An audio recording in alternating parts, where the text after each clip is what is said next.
welcome to Daily Dictation. This week we're talking about hobbies and we are focusing on sports as a hobby. This is a video for high intermediate English speakers and it is aimed to help you practice your English skills. So in this video, you will practice your English skills. You will listen to 5 sentences and write them down. And then at the end of the video, after you write them down, I will talk about some spelling tips and tricks to help you improve your skills. And I will show you a breakdown and explain the grammar of the sentences, so you know how to apply it to your own sentences when you write, and show you a good range of vocabulary at the end to expand your vocabulary range. This skill is best if it's practiced every day, so there's new sentences each weekday, new topics each week, and 2 English levels offered.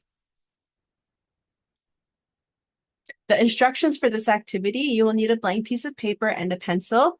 5 sentences will be read. Each sentence will be read 3 times and 1 more time at the end.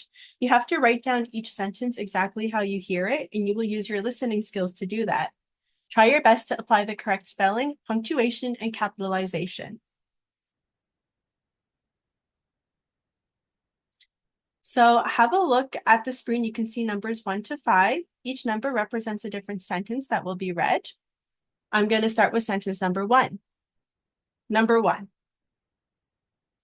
Although her stamina allowed her to keep running, it was her agility that helped her move past the opposing players. Although her stamina allowed her to keep running, it was her agility that helped her move past the opposing players. Although her stamina allowed her to keep running, it was her agility that helped her move past the opposing players. Number 2. When the coach reviewed their strategy, he realized that the players' technique needed improvement. When the coach reviewed their strategy, he realized that the players' technique needed improvement.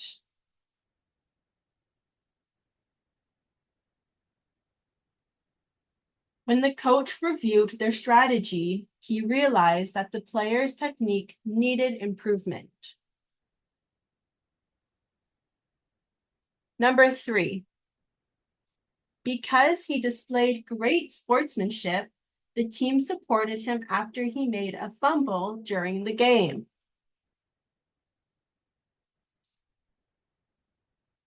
Because he displayed great sportsmanship, the team supported him after he made a fumble during the game.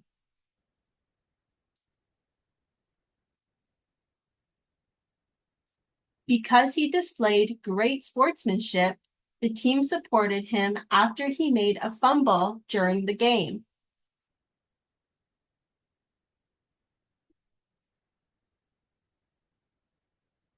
Number 4. Even though the players had the right equipment, they struggled with their endurance during the second half of the game. Even though the players had the right equipment, they struggled with their endurance during the second half of the game. Even though the players had the right equipment, they struggled with their endurance during the second half of the game.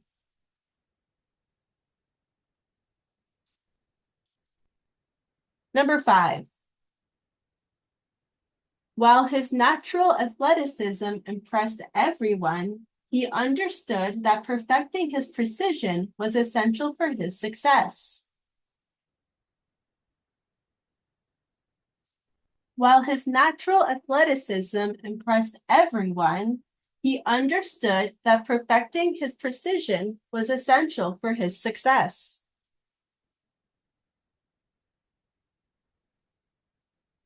While his natural athleticism impressed everyone, he understood that perfecting his precision was essential for his success.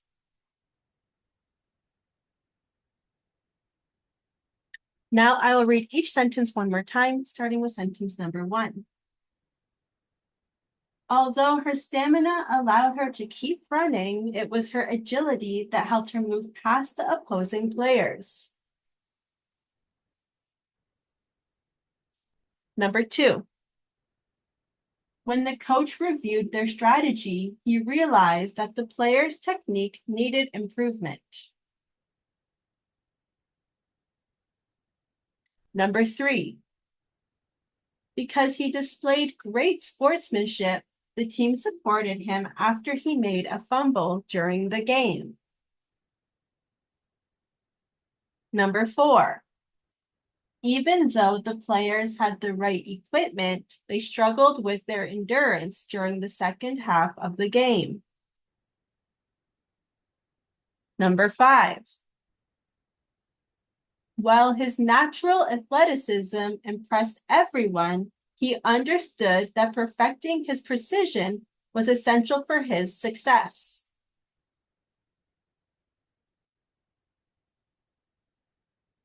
All right, everyone. So that is our 5 sentences. Let's get ready to check the answers. If you thought that this video was too fast or hard to catch, you can listen again and you can adjust the playback speed in the settings of the video to make it go slower. If you just need to listen to specific sentences again, check the description for timestamps, and this will help you listen to the specific sentence numbers. So we're going to go ahead and check our answers. Number 1. Although her stamina allowed her to keep running, it was her agility that helped her move past the opposing players. So in this sentence, we start with our dependent clause. Now, how do we know it's a dependent clause? We're starting with a conjunction, although. And here in the middle of the sentence, we have subject, verb, and object. So because we have the subject, verb, object looking like it's in the middle of the sentence, it's coming right in the middle. So it's showing us that we're starting a new thought, a new idea. And as we can see, it was her agility that helped her move past the opposing players. This by itself would make perfect sense. We could actually have this as a sentence by itself without this information. So you can call that an independent clause. But this, although her stamina allowed her to keep running, this cannot be independent, because if I just put that in a sentence by itself, well, this conjunction tells us that there's missing information. When we say although, we're saying that this is kind of a condition of something else, or an effect of something else, or affected by something else. So it's dependent.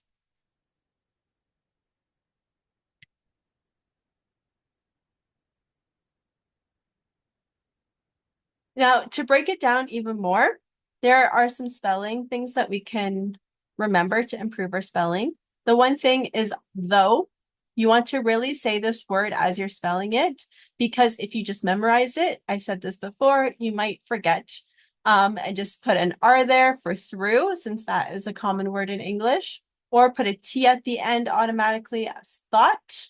This is one of the most common errors I see with though, through, and thought get mixed up all the time. And although is very similar to though by itself. Another error I see with this word is people will put 2 L's, although. That is not correct either. Stamina, hopefully if you sound it out, you are able to spell it because it's spelled very much like it sounds. Stamina, just like that. However, if you still find it tricky, stamina, you can split it up into these smaller parts to remember the letter order. Running, we have seen this before. When we have a single syllable word, run, that ends in a consonant, N, then we're going to have to add 2 consonants, double consonant before ing, running, like that. You can say it, running, to remind yourself that there is an N here and an N here. There's 2 side by side. Agility is a hard word. Mostly because of this G and I. It makes a J sound a lot of the time in English. It comes from the word agile. So I would split it up, agility. This ending, you can sound it out and it sounds exactly how it is spelled, but this part is a little bit harder. So you really want to remember that's G-I, not J. Here we're saying past. Past here is used as a preposition. That means beyond. That's what the meaning is. So that is why we're using it as with a T at the end. When you're saying it like this, it's used as a verb. I passed him. That's a verb. That's how we use that in the past form of the verb. But here we're using it as preposition, so we're spelling it as T. The opposing players. Let's look at the next sentence, number 2. When the coach reviewed their strategy, he realized that the players' technique needed more improvement. Starting with a conjunction. So we're going to put a comma after this clause. Why? Because it's a dependent clause, because it's starting with a conjunction. And it's first. It's coming before the independent clause, which is over here.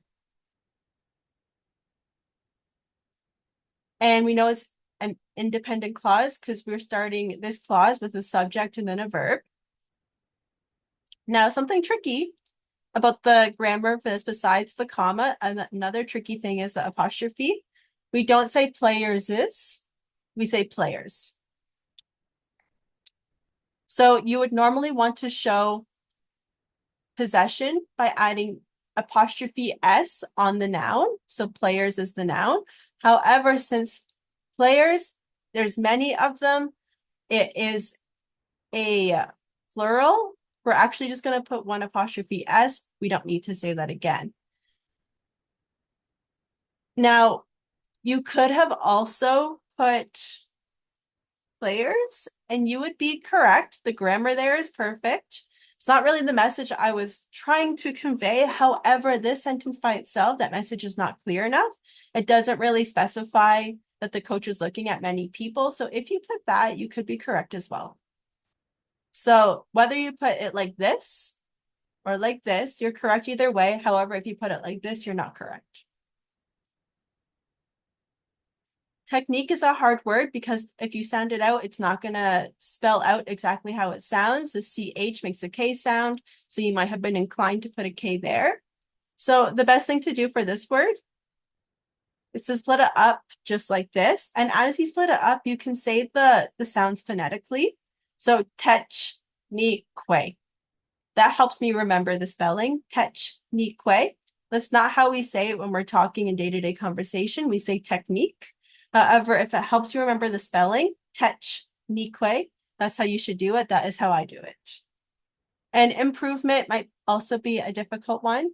Improvement. Just like that to help you split it up into smaller parts to remember the letter order better. Let's look at number 3. Because he displayed great sportsmanship, the team supported him after he made a fumble during the game. So we're starting with the word because, which is a conjunction. It's at the beginning of our sentence. That tells us that we're putting a comma here because this is what? A dependent clause. And on the next thing, the team supported him. We really clearly have subject, verb, object. So because we have subject, verb, object, it's showing us that we have an independent clause. Come second. And when we have dependent first and independent second, just like we saw here, we're going to have this comma. One of the tricky words for this would have been sportsmanship, maybe. I always split this word up into 3. Sportsmanship. I split it up. First of all, this is according to syllables. Sportsmanship. And also, sports is a word by itself that I can remember and I know how to spell. Man is a word by itself I can remember and I know how to spell. The ship is a word by itself that I can remember and I know how to spell. So it's easy for my brain to remember it when it's in these 3 smaller sections. Other than that, the spelling should be relatively straightforward.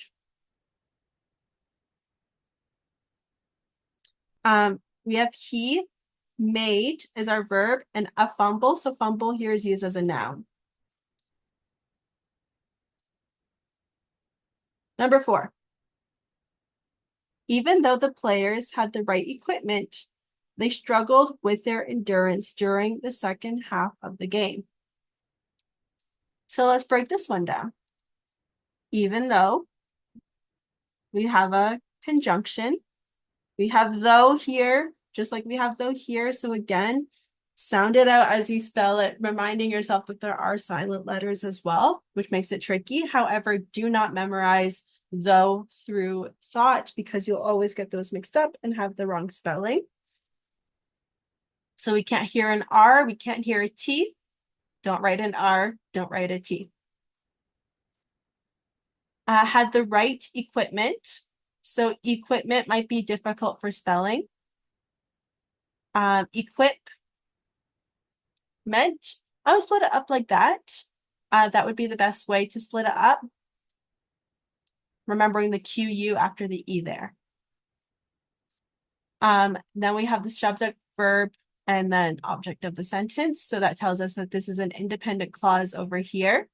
Struggled is kind of a tricky word sometimes to spell. I said this before, but say struggled. That helps remind you that there's 2 G's here. Struggled. That's not how we say it, but that's how I say it in my mind when I'm spelling to help with my spelling.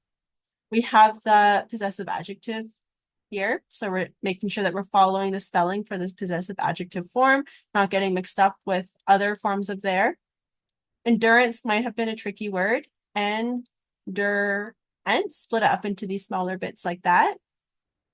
And have sometimes can be tricky as well, even though it's short. This L is not very clear. Some people will forget that if it's not a familiar word to you. Remind yourself, there is an L there. If you got that incorrect, practice that word.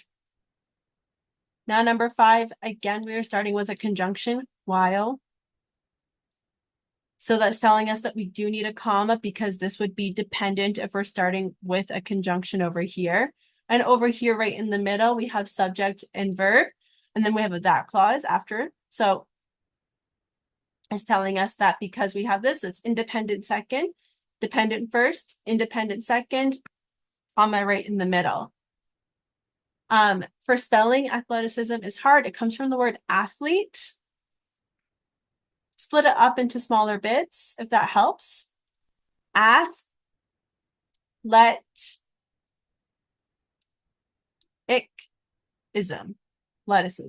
like that. And that helps you maybe if you split up like this, you can remember the word athletic, which is an adjective, and then athlete is the noun. And so all of these are related. So remember this, a lot of people forget the H here. So it's ath, not at, ath. And so if you have another language that is your primary language, like French, it might be harder to hear that th sound. And you might want to put the T sound, but that's not how it is in English. Precision might also be a tricky word to spell. Precision. We can split up into these 3 equal parts. And essential, essential. So the trick is for spelling, split it up into smaller, more manageable bits. When it's in smaller sections, then your brain will understand the sections better, and then you'll be able to memorize the letter order. And also when you're breaking it up, you're sounding it out in parts, which is going to improve your pronunciation sometimes. So this is a grammar breakdown of the forms and the structures in the sentence and a little bit of tips and tricks for spelling to help you improve your spelling. You're going to see we have some bold words, stamina, agility, strategy, technique, and so on. These are the bold words that we're focusing on this week to expand your vocabulary. So make sure you know how to spell these, use them, know the different forms. I will give you a better list of these words. So these are the words that we're working on. We have agility, stamina, strategy, precision, technique, fumble, equipment, endurance, sportsmanship, athleticism. So these are the words that we're focusing on. Make sure you know how to use them both when you're speaking and you're writing, because it shows that you have a very wide range of vocabulary, and these are words that are more advanced. So it shows that you have a very, very good range of vocabulary, which is especially helpful if you plan on using this when you're talking or writing for IELTS, TOEFL, or CELPIP, or one of these proficiency exams. It's a good signal to the instructor or the examiner that you are doing very well and have a good grasp of English. Besides that, we are all finished for today. Thank you so much for watching. Please keep on practicing your English and try the best that you can. I'll see you next time. Bye.